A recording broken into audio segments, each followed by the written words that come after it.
I love flannel boards. I love flannel board stories.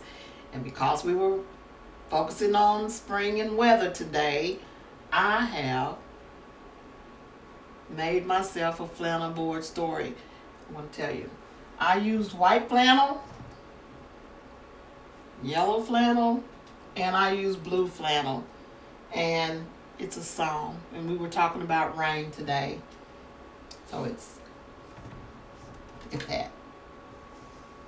Rain, rain, go away. Come again another day. I want to go and play.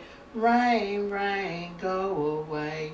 Rain, rain, go away. Come again another day. I want to go and play. Rain, rain, go away. And look at that. The rain went away and the sun came out.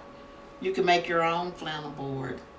All you need to do is go and buy some felt and get a little box or a piece of cardboard. Tape the felt onto the cardboard, and that's your flannel board. Then you can buy little felt squares and you can cut out different shapes. Talk about shapes. Cut out felt numbers. Talk about numbers. You can even do it by color, just as long as you and your child are having fun. I'm going to give you some tips on different things that you can do to find.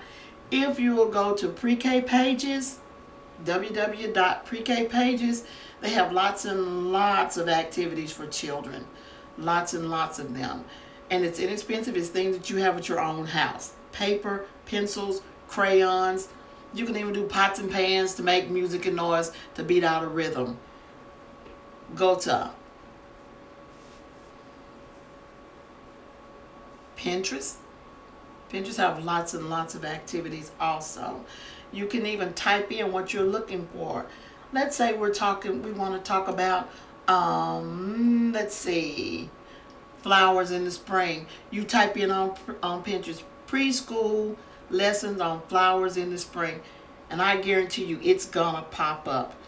You can make letters with the flowers. You can make your letters on the flower stem, the lowercase letter on the blossom. You look at the flower stem and you just match the blossom with the flower stem with the letter. Same thing with the shapes. You can make a sun with the shape, and then have the cloud with the lowercase with a different shape. You matching the shapes. You can do all kinds of activities with your children at home, inexpensive, with things you have at your house. Until next time.